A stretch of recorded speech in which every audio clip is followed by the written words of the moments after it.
Yesterday, the United States Department of Treasury designated Yordan Ortsekamchev under Executive Order 14033 for corrupt acts and criminal offenses. I hope recent actions from Washington have made it very clear that the United States can and will continue to use any and all tools at our disposal to hold accountable those individuals and organizations whose criminal activities undermine the security, stability, and governance values of North Macedonia, regardless of their position, political affiliation, or timing of those abuses. The United States, by law, takes a whole-of-government approach to accountability, regardless of whether the designation comes from the State Department, the Treasury, Commerce, or other branches of our government. The abuse of law, of office, money laundering, bribery, and other offenses that Mr. Kamchev participated in not only eroded public confidence in North Macedonia's justice sector, but also represented a significant betrayal of the people of this country. The public deserves institutions that can be trusted to follow democratic values with transparency and without compromise. For North Macedonia to overcome the challenges ahead and to achieve its goal of a prosperous, productive, and valued member of the European community, corruption cannot go unchecked. Corrupt actors must and will be held accountable, as this designation demonstrates. Under U.S. law, the Department of the Treasury must designate an individual when presented with strong evidence of corrupt acts and criminal offenses. The same is also true of the Departments of State and Commerce. The subsequent decisions of law enforcement, the judiciary, or other government officials here to further take action is up to them, and their decisions should be based on the laws of North Macedonia. But corruption, in whatever form it takes, should not be tolerated in this country.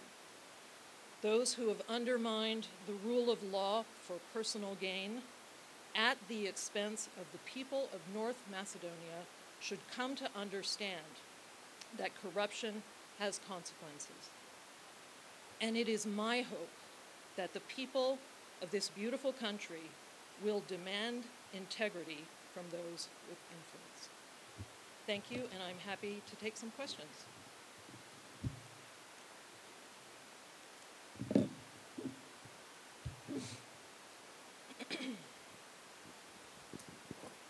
Thank you for the opportunity, dear Ambassador.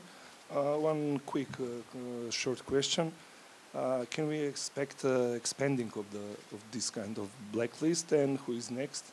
I know it's too early, but I must ask. As we mentioned in the past, and I've talked with so many of you about various designations and sanctions, this is an ongoing process. I can't tell you who is next because I literally don't know. The process in Washington, whether it's the Department of the Treasury, whether it's State, or whether it's Commerce, is a very, very thorough and very careful legal process that takes place to ensure that the evidence is there to support these designations. This is a very serious designation under the Treasury Department, as you all understand. This has very broad financial and property implications for individuals designated under this particular law. So it is not something that is done lightly. It's done very carefully and thoroughly. But I can tell you that at any given moment, and our team here is in continuous conversations with those offices in Washington who follow these sorts of things, that there are a number of individuals and organizations under consideration at any given moment. 2 weeks ago, Mr. Merkel was blacklisted. I will use that term. Are Your you? term, not mine. Yeah. Are you satisfied with the response of the political parties from the response of Dewey? Because he frozen his activities to the party, but he's still the mayor of Suga. Would you, how to say? Maybe it's not. Yeah. Are the people in this country taking these measures seriously? Because even now, Mr. Kanchev has serious ties with the political parties in our country.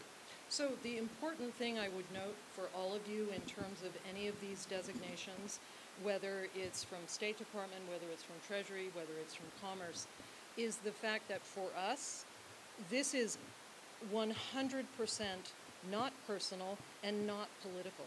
As I mentioned in my comments, we are required by law that when those departments are presented with this evidence, they must designate these individuals and find them under these provisions of law. This is our U.S. law. What the individuals here in this country do in reaction to that, as I also said, is completely up to them.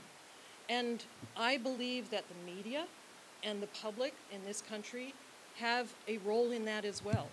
If they believe that there are actions that should take place, I hope that citizens, I hope that journalists like you, ask of individuals here if they believe they should take follow-up action. We're not going to come to North Macedonia and arrest anybody or start a legal case against them, but it is interesting to see which follow-up actions might take place. I would like to continue the question of Fulken about Mr. Merkel and comment from your side about the responsibility of the institutions. The public prosecutor did a check and balance of the cases of Merkel, and it resulted like 30 cases from 2006 till now. A comment about the responsibility and the powerlessness of the institution to take action about that. Again, I think that's a great question. And the role, it's not for me as the American ambassador in Skopje to tell any institutions what they should do as a follow-up. I do note, as others have noted, that we were able to find sufficient evidence to find these individuals to be responsible, to hold these individuals accountable. And we were able to do that and provide that information gathered here in this country. This isn't based on information we gathered in Washington, D.C. So the information is available. We worked with institutions here in this country to develop those cases, as did our colleagues in Washington. And so how and when if they choose to follow up, rests with authorities here. And I hope, as I said, these people hurt the citizens of this country. Corrupt activities hurt the people of North Macedonia. And it is they and you as journalists that my wish that to follow up and ask those hard questions of those who do have the authority here. Thanks. Gjuhën Shqipe nëse ka mundësi një pyetje. Do të thonë plotësimi I listës zezë, siç po e quajmë këtu. I can't hear you. Plotësimi I listës zezë me emra të rinj. Siç po e quajmë erdhi pas qëndrimit të ekipit të antikorrupsionerëve, të hetuesve amerikanë në dhjetor. A ka gjasa që ai ekip sërish të vinë në Maqedoni apo gjatë qëndrimit dhjetor ka grumbullu informacionet mjaftueshme për një afat më të gjatë? Thank you. I didn't realize you were speaking Albanian. I was like, I can't understand because I don't speak Albanian.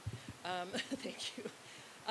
The sanctions team that visited late last year, they visit regularly, but the main bulk of the information that we gather is through our justice team here at the embassy and through partners. And we work very closely with investigative organizations in this country to work with various members of the judiciary as well to gather that information, to provide that to Washington.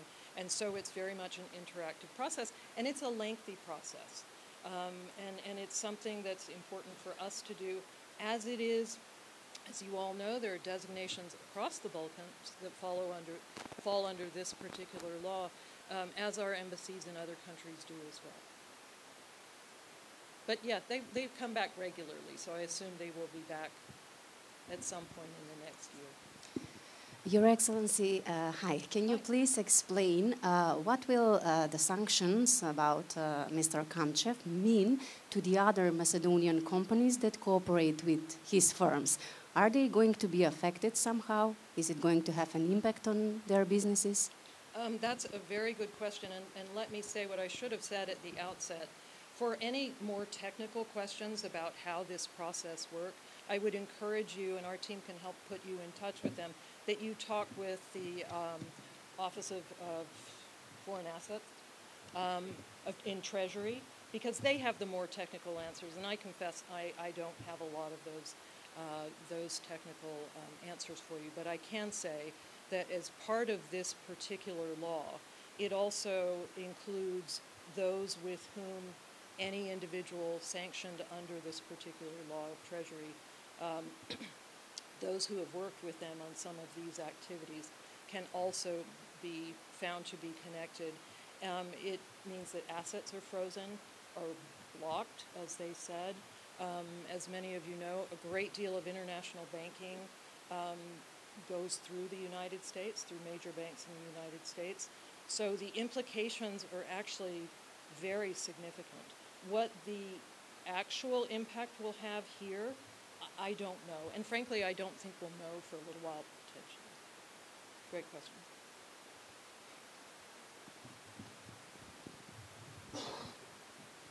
Во двата случаи Во двата случаи и со господинот Мерко и со господинот Камчев имаме незапочнати судски процеси во со градоначалникот на Струга. Имаме рече завршени судски процеси со бизнисменот Камчев. Значи ли ова дека всушност сите докази што американската влада ги има во однос на овие две личности се веќе предадени во Македонија, во македонското судство, кај македонските истражни органи, и дека очекувате, еве, за Мерко нели рекоа веќе од 30 случаи наеднаш се открија, што очекувате во однос на развојот на овие двајца од црната листа? It's an interesting question because there's, again, for us it's very clear. And I understand that this is a little difficult. Our departments are required by U.S. law to take these sorts of actions, to designate these people, and to follow up where it affects the United States. What we're not empowered to do is to suggest that this person should no longer be in this position. That's not for us to decide. And that is something. There are hard questions that I believe when these designations come forward, it does offer the opportunity for journalists, for citizens of those cities, of this country, to ask about some of these cases and what actions will take place. But in terms of the consequences here on the ground, that is not for us to dictate.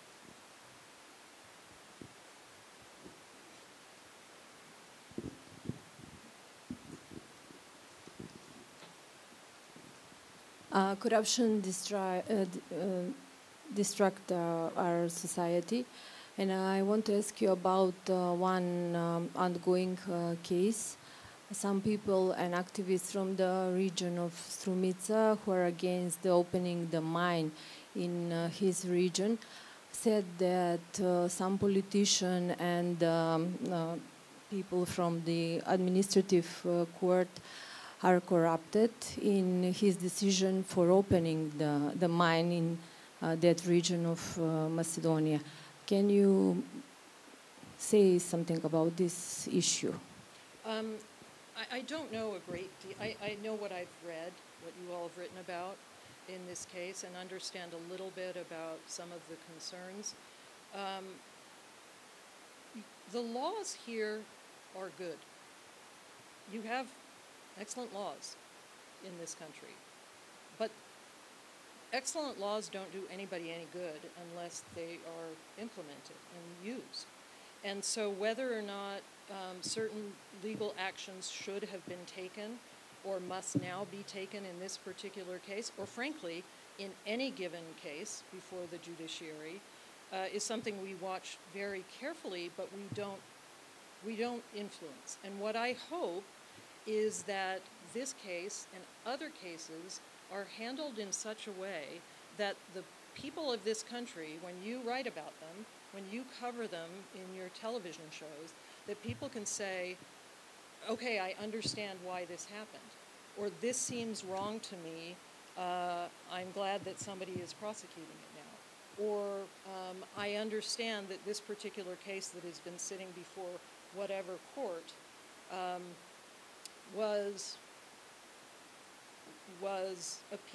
lost its appeal or won its appeal, because it should be explained. The judicial system should explain to the people of this country how and why things happen. That's their role, and that's certainly the case in this as well.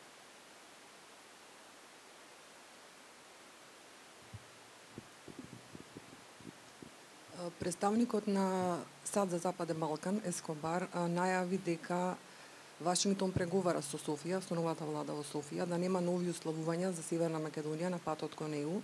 Меѓутоа, оно што го слушнавме вчера од Радев, од председателот на Бугарија, е дека уставните измени се само првиот чекор. Ваш коментар и дали всушност овие однесувања и постапки на Радев не се дел од еден пакет на блокирање на евроинтеграциите на Западен Балкан, она што и председателот Бајден рече дека ќе се преземат мерки тоа да не се случува. I did see both of those, thank you. I know that, and you all know Das Escobar well, and know that he knows this country and this region very well. And it is his hope that the countries in the region do all they can to help move this country towards Euro-Atlantic integration and EU accession. And I also saw the President Radev's remarks, and I would just say that although there are many things said in this country, in Bulgaria, in other countries in the region, that they have said, and I take them at their word, that they want to see this country move swiftly towards EU accession. And I will take them at their word. I do know, and you all know, I am sure, that Gabe Escobar wants that very, very much. He spent a lot of time talking to people here about that. And so I will simply take them at face value. I haven't talked to Gabe since his interview, or rather his testimony, and I haven't talked to President Radev. So I think that it's important to not focus so much on what they are saying, but to focus on what is being done here. And how is that? Because at the end of the day, if people here are committed towards moving towards the EU, it doesn't really matter what Gabe Escobar or President Radev said. How about one more question? Го ставивте господинот Камчев на така наречената црна листа на САД, но истовремено тој беше соработник на правдата во Македонија во случајот Рекет. Практично имаше во случајот Рекет. Yes. Како го коментирате тоа кога за вас тој бизнисмен е на црна листа, практично е корумпиран, а во Македонија е соработник на правдата? Again, for us, it is not political and it's not personal. This has nothing to do with the individuals. This has to do with the evidence of their activities. And these are criminal offenses that we have found. And so, you know, their role here, even if there is a public role here, as you say, does not change that decision. It's simply, for us, it's a very clear legal question. And when the burden of proof has been met and when the evidence is overwhelming, then an individual is designated under a particular area of law. And so what their role is really is not something that's taken into consideration necessarily, depending on which type of sanction it is, because some are targeted more at different individuals and offices. Does that help? Okay. Everybody good? Thank you so much for coming today.